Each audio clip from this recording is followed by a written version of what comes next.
Down, but not out. That's the story of your 2025 Los Angeles Dodgers, a team that refused to blink, trailing 3-2 in the World Series, trailing late in Game 7, and yet, here they are, back-to-back champions.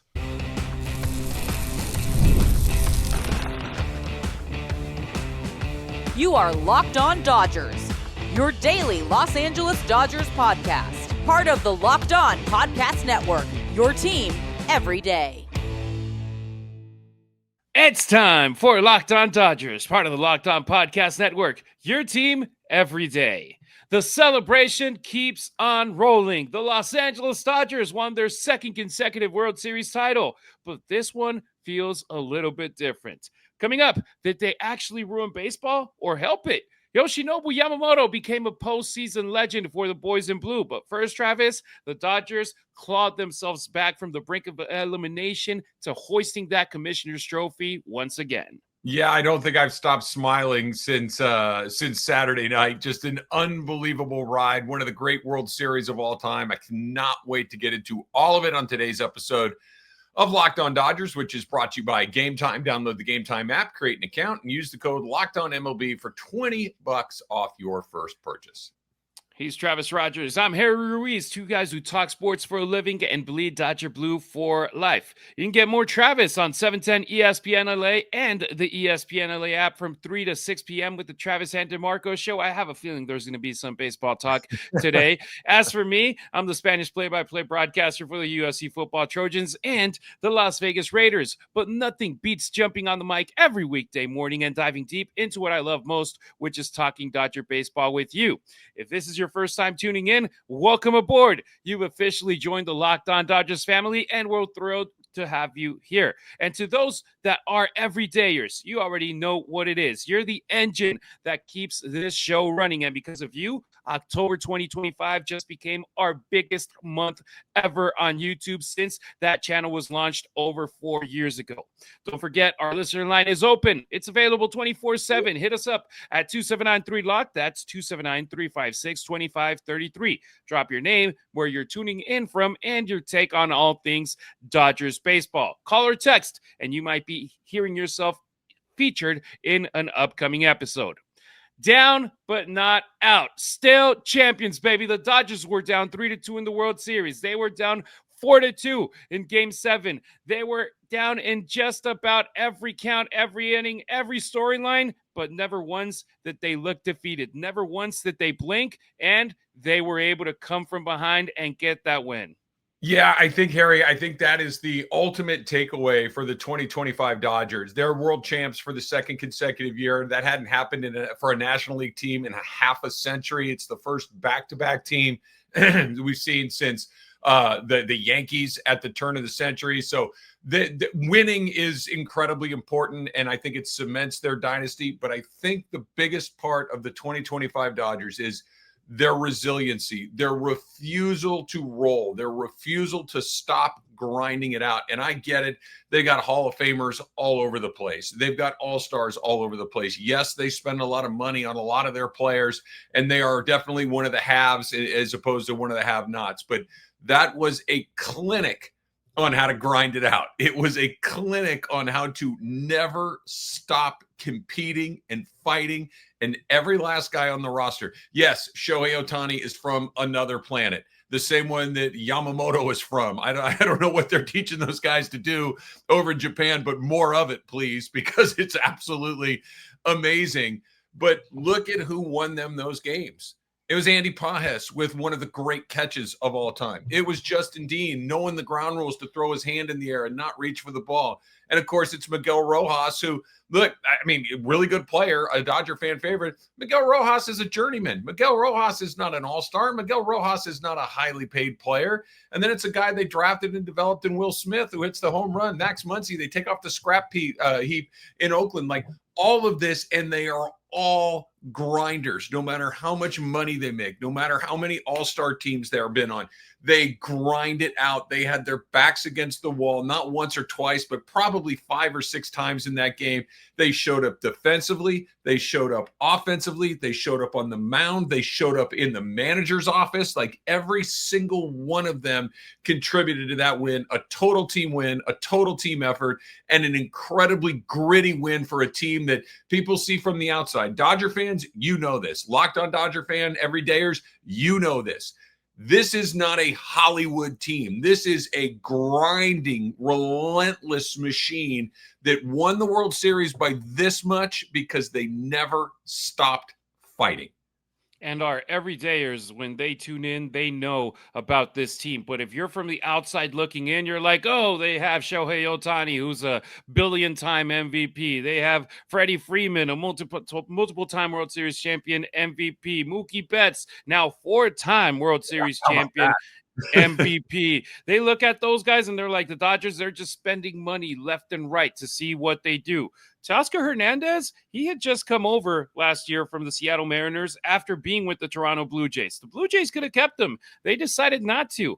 Teoscar, what does he do after being in that time with the Mariners and he didn't have a lot of suitors jumping over trying to give him multi-year deals for a lot of millions of dollars? He was like, well, if I'm going to go somewhere, let me go to the team that's building to win a championship and hopefully I find my mojo. Look at him. He found his mojo. He got himself a multi-year deal that he wanted an extra year with the Red Sox. They didn't give it to him, so he came back with the Dodgers, and they gave it to him. You look at, like you mentioned, guys that are – remember in the wild card round, we're like, well, it's a 2-game series, Dean. That's why they have him there, this defense. The NLDS, it's a 5-game series. Okay, well, he's not going to be there in the NLCS, right? He's not going to be there in the World Series, and there he was in a clutch moment. And by the way, for those that are showing videos of other plays of balls like rolling through the wall and getting stuck at the wall, right there in Game 6, that ball went directly and got wedged into that spot because I saw MLB Network, they were like having an analyst throw a baseball at the wall. I'm like, dude, it's completely different when it's launched from home plate at 90 plus miles per hour. It hit perfectly. You could do it a million years in a row, and it's never going to hit that spot again. It hit right in the seam. It hit right at the bottom of the wall. There's probably 3 or 4 spots in the whole ballpark where that could happen. It has to be. Look, Dodgers caught a break. It's a huge break, but if you don't know the ground rules, then you don't play it right. And Dean played it right. Yes, it was very fortunate, but that's the rule. The Dodgers took advantage of it. Dean, who, like what you just mentioned, Harry, this is not a guy who's out in center field every day all season long for 162 games. This guy's barely played, but he knew the rule. He knew how to take advantage of the rule. He knew how to, instantly put his. If he reaches for that ball, it's a live ball, and the Dodgers are not having a parade today. And he had seen that happen before, but he hadn't been the one closest to the baseball. So It was smart. Also, Kike was out there in the outfield raising his hands too. And then after a couple of seconds, then Kike was like, go for the ball. Because it's like, okay, we did our part, but let's just cover our tails and go for it. Because look, for all those people complaining and saying everything, I can guarantee you one thing. If Dean had actually gone for the ball immediately, grabbed it and thrown it back to shortstop, so then you can have a relay home, they would have scored at tops 1 run. At most, the runner makes it to second. Hey, look, who knows exactly how it unfolds, but they probably lose. There's a chance, they probably lose. If that ball just short hops and comes off, they probably lose. But that's not what happened.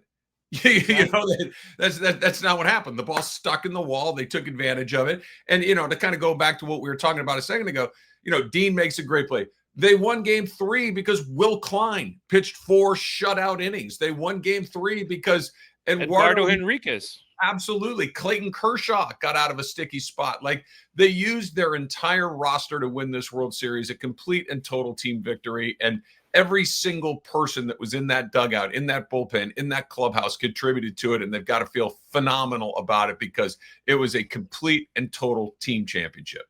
And Travis, every man, both on the active roster in the postseason, on the 40-man roster, was key for this World Series championship because let's remember, this team The Dodgers, they swept in the NLCS. They had almost a complete week off before starting the World Series.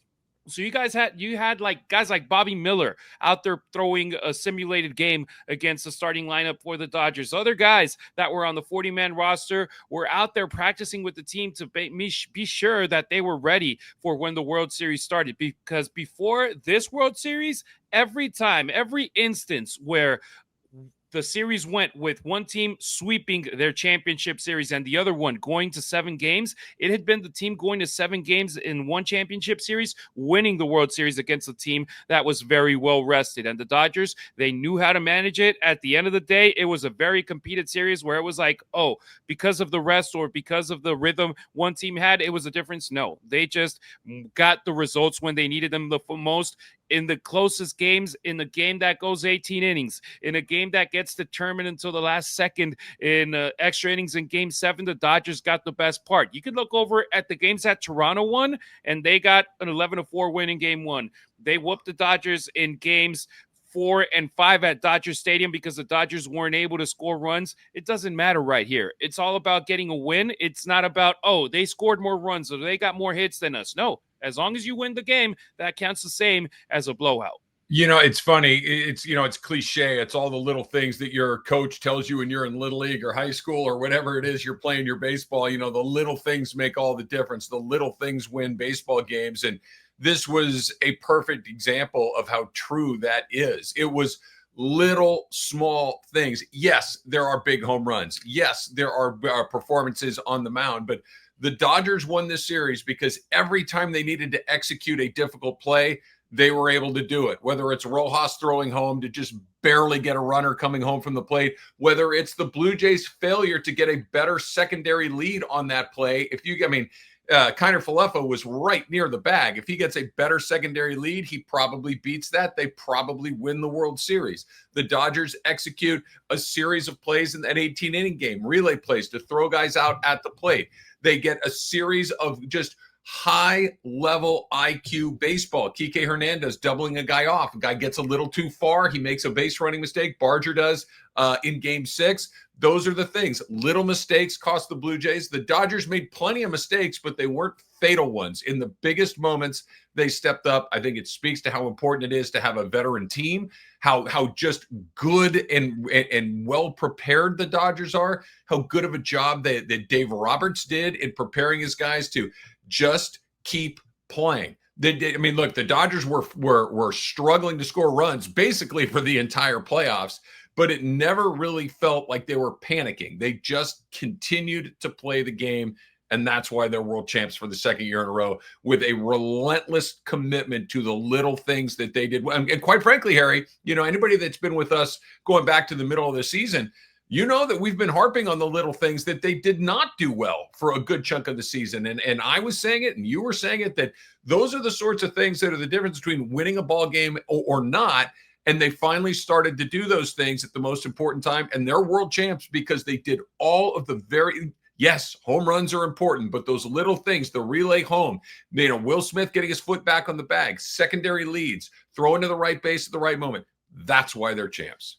Yeah, and we always hey, you got to click the right buttons and choose the right options to throw out there in the bullpen, defensively, in the lineup. And it wasn't until Game 6 of the World Series where it was like, okay, Miguel Rojas, let's throw him out there at second base. And look, it's our last chance. If we don't win these 2 games, we ain't going to win back-to-back World Series championships, was what Dave Roberts had in his mind. And he ends up sending Tommy Edman to center field, even though his ankle has been hurt pretty much all year long. And it ends up working out. The baseball gods don't throw out plays to be made out there until literally the end of the game in Game 6, where Justin Dean had to run over to that ball, put his hands up, and then Andy Pages making that amazing catch in Game 7 instead of when Tommy Edman was out there on the outfield, where it seemed like those pop-outs to center field were going right to his positioning, it was fantastic, man. It was just everything all around the Dodgers. Every break that they needed, they ended up getting in key positions in these games. And we ain't going to complain to the baseball gods that you talk to them a lot, Travis. Right here, we got to say thank you. Yeah, look, you got to catch a break. They caught more than their fair share. I'm not going to front and pretend that this was, they caught breaks. There are 4 or 5 plays that if any one of those 4 or 5 plays goes the other way, we're probably having a really different show today, Harry. We're probably having what the heck happened and what can happen next year. But they all broke the right way. You create your own luck. Luck is when preparation meets opportunity, and luck favors the well prepared, or however you want to say those things. And the Dodgers were well prepared. They executed, and then they brought in their killers like Yamamoto to finish the show. My God. And just took it to a whole nother level.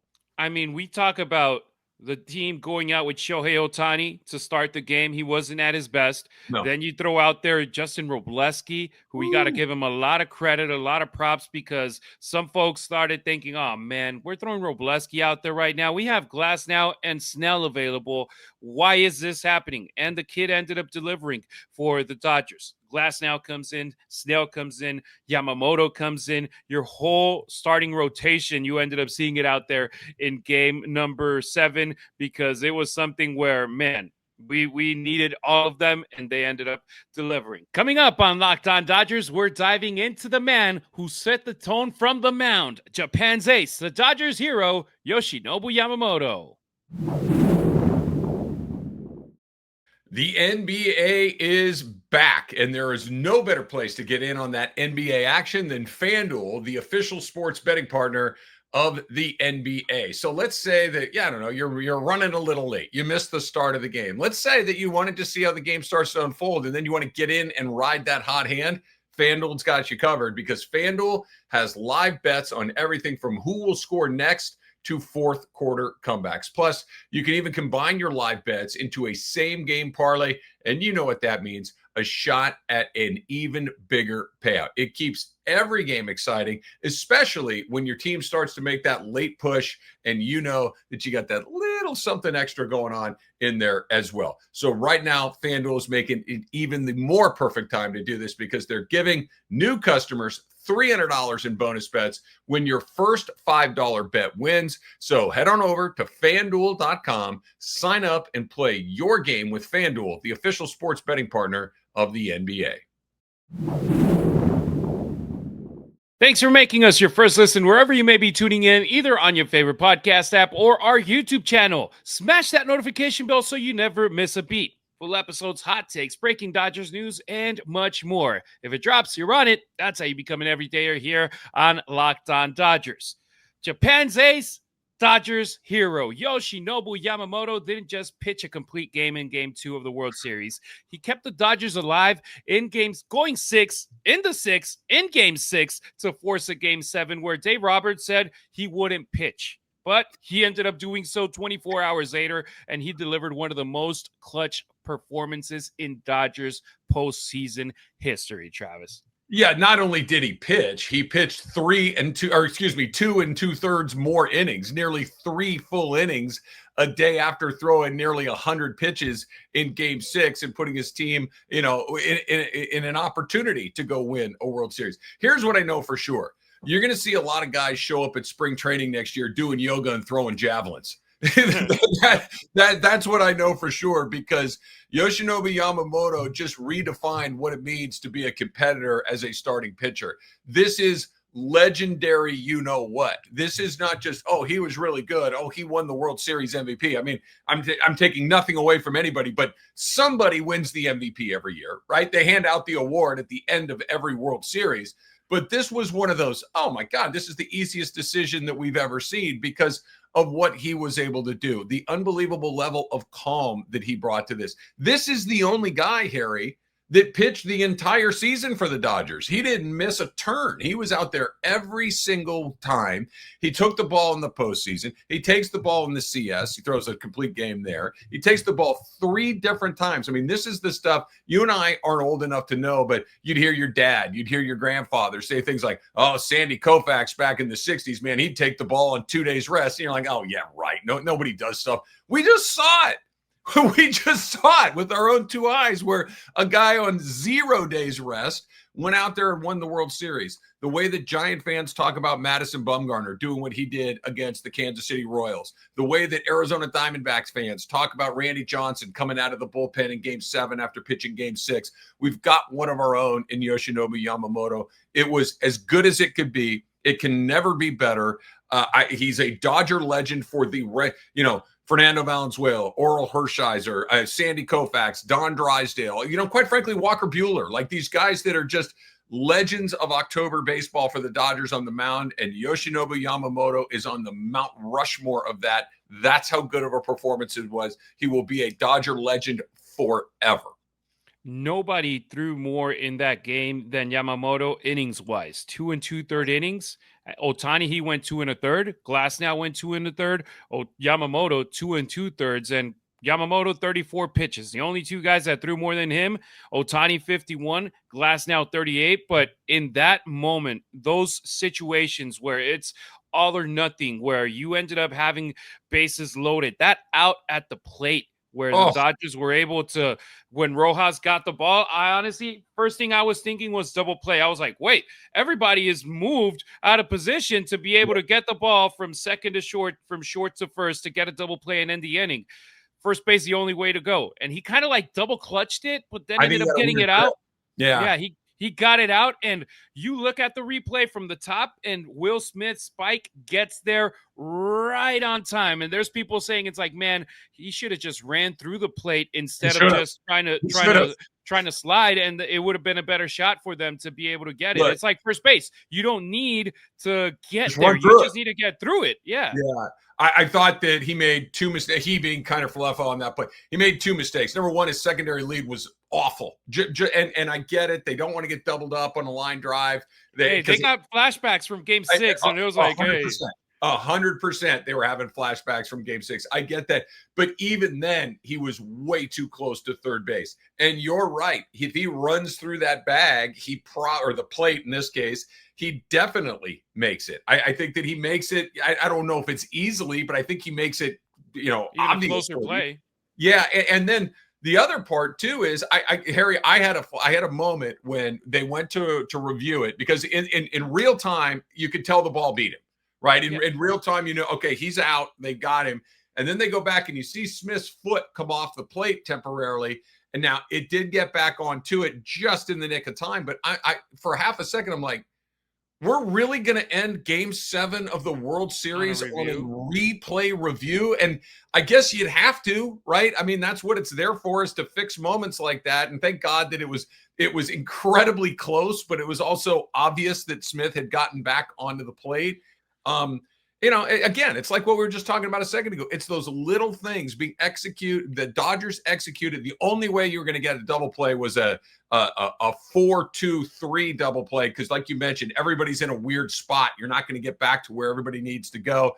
But Rojas clearly had a weird grip or something on the ball. He's falling away from home plate instead of stepping into that throw. It just, everything about it had to be exactly right, and they got it exactly right. No doubt about it. I mean, Yamamoto, he did his job right there. He induced into that ground out. The Dodgers got the play done. They got out of the inning. They gave this team an extra chance to go out there and make something happen. And Will Smith, you said it, a guy that got drafted by the Dodgers, we got to give him a lot of credit too. Nobody has got more. Nobody has ever caught more innings in a World Series than Will Smith did in 2025. And we're not talking about just 7 games. We're talking about a Game 3 that went 18 innings. We're talking about a Game 7 that went 11 innings. We're talking about this just being an epic proportions World Series. And that position is the most demanding physically one that there is in baseball, because everybody else on that field is standing. Right here, you got a guy down almost on his knees just trying to catch every pitch thrown his way, and you got to give him credit to this. Still, in the final inning of the World Series, probably the most tired guy, him and Alejandro Kirk, both of them, and then you got Will Smith delivering and Alejandro Kirk. Man, if he had gotten the base hit with the bases loaded at the end, he becomes the hero for the Toronto Blue Jays and the MVP, in my opinion, for them. And it ends up being like, oh, he's the scapegoat pretty much with that double play right there. Yeah, had he gotten the hit, it would have been interesting, because I think you're probably right. I think had you given it to Vlad, I don't think anybody would have slapped it out of his hands. He would have been an amazing choice as well. Quite frankly, Trey Savage would have been a pretty good choice. He was amazing for Toronto as well. But Thankfully, Harry, we don't have to worry about any of that. All we have to worry about is, what the Dodgers do to try to three-peat next year, because they got it done. But like you've said, like we've all said, Yamamoto's performance was legendary, but it was so, man, like Will Smith, Rojas, Pajes with that catch in center field, Max Muncy with that home run in the 8th inning, that's one of those homers that's going to get lost to history, right? Like nobody's going to remember that home run. Nobody's going to remember that, you cut the lead from 2-1, but it was everything, because now, all you need to do is run into one more and the game changes. All you need to do is a bloop and a blast, right? You win the game. And that Muncy did what, and Muncy, offensively, not very good in the World Series. He was okay, but none of those guys were really hitting the ball all that much. And that the Dodgers did how about this, Harry? The Dodgers lost one game on the road in the postseason. Game 1 of the World Series was the only game they lost on the road along the way. They go 13-4 through the postseason. Just an extraordinary, scary, fun, exhilarating ride. And like we've been talking about all time, all podcast long, every single person in a Dodger uniform contributed to it.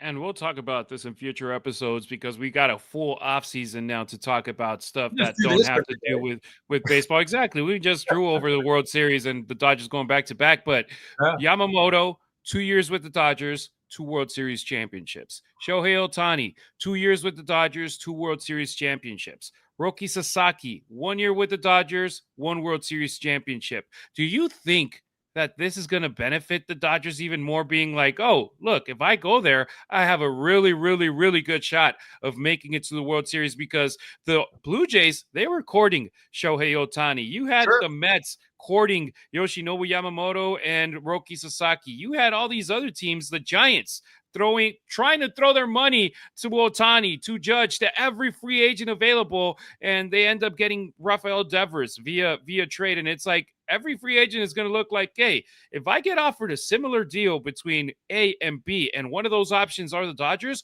why wouldn't I go to LA and win championships and be contending? Because you look over at the Mets, yeah, they made it to the NLCS last year. This year, they didn't make it to the playoffs. You look over at the Blue Jays, they made it to the World Series this year. They didn't make it to the playoffs last year. Who is the most consistent squad in all of baseball? The Dodgers. Why wouldn't you go to them? And right here, all the free agent signings, they're showing you, hey, that's why everybody's picking LA.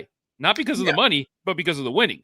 Yeah, money helps too. I mean, it's both. But, I go back to a story that I heard Joe Davis tell. He told it during the World Series. He told it during the regular season when he was calling games for the Dodgers, that when they made the trade for Alex Call from the Nationals and brought Call over to the Dodgers, that the first thing that Call said was, oh my God, I'm going to go play in the World Series. I got a chance to go win the World Series. And he was exactly right. And, we saw Blake Snell talk about him and Tyler Glasnow talking about, can't beat him, join him kind of situation. But, Glasnow is another guy we really haven't talked about too much. He stepped up huge. Back-to-back games for him too. Not quite to the same level as Yamamoto, but he pitched in back-to-back games as a starting pitcher. That's pretty impressive. So, yeah, look, the Dodgers run a first-rate shop that, all you need, and I got to do it once. It's like holding in a sneeze, or else I'm going to go crazy. What the Angels did to Shohei Ohtani is shameful. That they could never provide him with an opportunity to play in one game that matters it's shameful. It really is, because the Dodgers have had him 2 seasons. They've given him 2 opportunities, and he's delivered both times. So I'm not going to go over it, but how fun would it have been to be able to see him and Mike Trout, for that matter, in those moments over and over and over again? But to your point, there's going to be a line of people that want to come play for the Dodgers, because you're going to get opportunities to play in games like this. Absolutely. And look, next on Locked On Dodgers, some people are saying that the Dodgers ruined baseball. They're crying about it. But we'll talk about why that narrative is just wrong. Not just wrong, it's completely ignoring the magic of what we just witnessed. The NFL season is here, and honestly, there's nothing better than being in the stadium surrounded by fans cheering on your team. But let's be honest, getting tickets can be a hassle. Between queues, login screens, prices jumping at checkout, it's frustrating. That's why I use Game Time, the app that gives the advantage back to fans. Game Time is fast, easy, and backed by the Game Time guarantee. You'll always get 100% authentic tickets delivered on time and at the best price. Plus, all fees are included, so the price you see is the price you pay. You don't get surprised over at checkout being like, wait, where are all those fees? No, the price you see is the price that you pay. The app has now made it super simple. I could even see the exact view from my seat before buying, and my favorite feature here is the zone deals. Pick the section, Game Time picks the seats, and you save big. Download the Game Time app, create an account, and use the code LOCKEDONMLB for $20 off of your first purchase. Terms apply. Again, that's promo code LOCKEDONMLB for $20 off. Swipe, tap, ticket, go. Download Game Time today.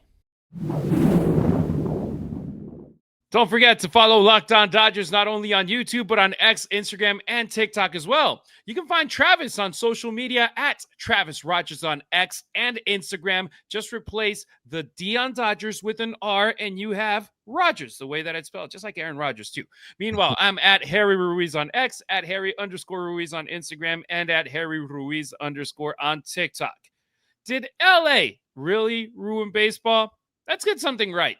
The Dodgers didn't ruin baseball. In my opinion, they saved it. They gave us a World Series that had drama, heart, late inning heroics, and unforgettable moments, with some of them being provided by guys that are in the bottom half of guys getting paid in that payroll for the boys in blue. This was must-see TV from start to finish. And also, every great story needs a villain. And right now, that villain, they're the LA Dodgers, and I got no problem at all with it. And I'll tell you this story, Travis. I was decked out in Dodger blue in Lincoln, Nebraska, from the moment I got there till the moment I left. And most of the times I had people, even from there, from Nebraska, giving me, it's like, hey, go Dodgers, go da-da-da-da. When I was walking to the stadium, because we stayed like a 10-minute walk away, I had people, go Dodgers, go Dodgers. And then one guy went over and F the Dodgers. And I was like, whoa, all right.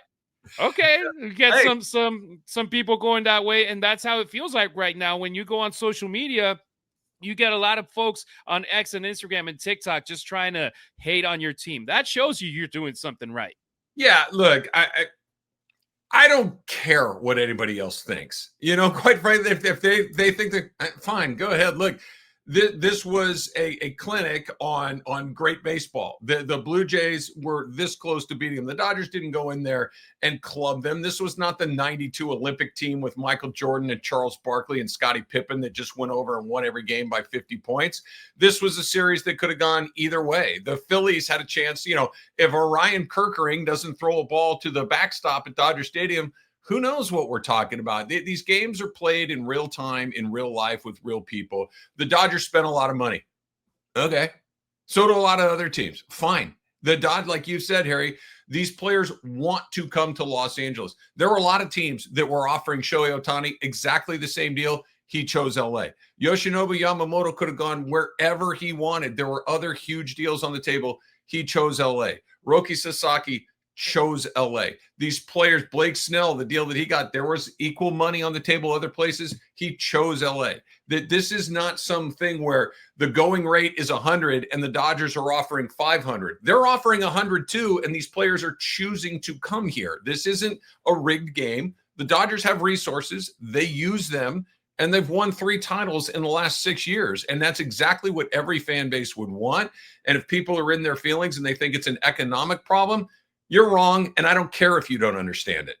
You know what I mean? Like, it's one of these things. It's an uncapped sport. This is the way that it goes. The Dodgers didn't do anything that's against a rule. They're incredibly good at the Dodgers are drafting at the bottom of the draft every single season, and they're still finding major league players at a rate that far exceeds the normal rate. So you can complain about it all you want. I don't care. I know Dodger fans don't care. I know Dodger executive fans don't care. This is what you would hope your team does. The smartest guys with the biggest wallets, with the best fan base, trying to win the World Series every single year. And if you don't like it, I don't give a damn. And look also at a guy like Max Muncy that we were just talking about. How did he arrive to the Dodgers? He was released by the Oakland Athletics. Look at a guy over at Will Klein. He had just gotten DFA'd as well during the season, and the Dodgers picked him up. It's not just about of course, it's easy when you talk about, okay, let me offer Shohei Ohtani $700 million and I'll bring him over. It's different if you convince him to come over at $1 with nothing deferred and just come and play for you for free. That's going to be the hard part. But right here, they go and get the big pieces. But besides those MVPs at the top of the lineup, you have 9 more spots in the lineup and 31 more spots in the 40-man roster to fill with guys that you know that when one goes down, the other one can come back in and help you out. It was rocky for a while during the regular season, but this team knew that all they needed was to make it to the playoffs, hopefully as a divisional champion, which is what ended up happening.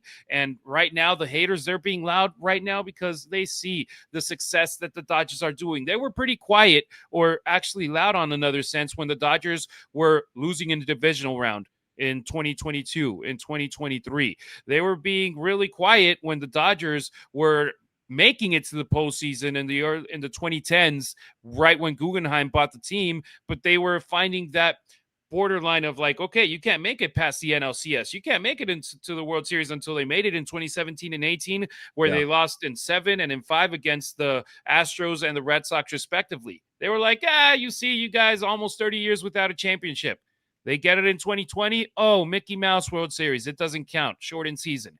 They win it in 24, and it's like, uh-oh. And then they go out there and they don't get satisfied with winning one, and they go out to invest to win another one. They do it, and now we're ruining baseball. Give me a break. Every owner in baseball is a billionaire, and if they don't want to spend money on their team the way the Dodgers are, I can guarantee you there are people lined up in the Forbes 100 that want to buy your team and invest that type of money on your team. Look at Steve Ballmer with the Clippers. Yeah. I mean, if he had what's going on with Kawhi Leonard and all that speculation of what's going on, money under the table and this and that, people with that type of money find ways to get stuff done. And I can guarantee you, your team could be bought if your owner didn't want to just be like, oh, I'm an owner in Major League Baseball. Yeah. Sell your team if you don't want to spend that type of money. Yeah, your complaint is with your ownership, not with the Dodgers. And like I said, I find this topic incredibly tedious because nobody's breaking any rules. What do I care? You know what I mean? It's I'm paying my $22 for a can of beer, and I know that 18 of it goes back on the field to buy more players. I'm okay with that. You know, and if your owner isn't, that's your problem, not mine. Yeah. Payroll doesn't buy heart. Payroll doesn't buy chemistry. No. Payroll doesn't buy that 11th inning home run swing that we saw from Will Smith, where it's like, okay, this guy is the most tired guy on the field. He still got it done for the boys in blue. And look, the Dodgers didn't win because of money. They won because of development, discipline, execution, the right guys at the right time. And yeah, great decisions both in the front office, in management, on the field, all around. And once again, I want to say, Toronto Blue Jays, the fans, you guys deserve a lot of credit. You made it further than I thought you were going to make it this year. I said my prediction was Dodgers in 5. Fortunately, it was Dodgers in 7. But man, I will tell you, I was a nervous wreck most of that World Series. Well, it's funny. I think maybe Dodger fans, and I'd put myself in this group right now, I think we got a little spoiled last year because after they came back to beat the Padres, after that, it really wasn't very competitive. The Dodgers smoked the Mets. They smoked the Yankees. And you're like, oh, okay, that's what it looks like. It's hard, man. And this was in 2025, too, you smoked the Reds, you smoked the Phillies, Brewers. You smoked the Brewers. Yeah. And it's like, okay. It's hard. And they did it the hard way this time. And it tastes just as sweet and it's just as good. And I'm ready for spring training. I'm sure the Dodgers would like to take a little vacation, but I'm ready to start playing again. Yeah, I'm ready to keep celebrating. The parade goes down on Monday today, so enjoy it, Dodger fans, that you go out there. But hey, let's not forget that wink. Hey, Blue Jays are a top 5 payroll in baseball too. Oh, yeah. They don't spend as much as the Dodgers, but they spend. So look, there's a solution. You want to be a great team with even higher possibilities of making it far? The Blue Jays spent. They deserve it. They got there. So no, LA didn't ruin baseball. They raised the bar for everyone else. That'll do it for today's episode of Locked On Dodgers. If you're still craving more baseball talk, have the all-new Locked On MLB Game Night be your second listen. Get local analysis on a national scale. Find it on Locked On MLB on YouTube or wherever you get your podcasts. Travis and I are back Tuesday breaking down the Dodgers players who hit free agency the second the final out was recorded. Who should LA chase to keep? We're diving into it, so don't miss it. We appreciate you riding with us. Until next time, keep it real, keep it Dodger Blue.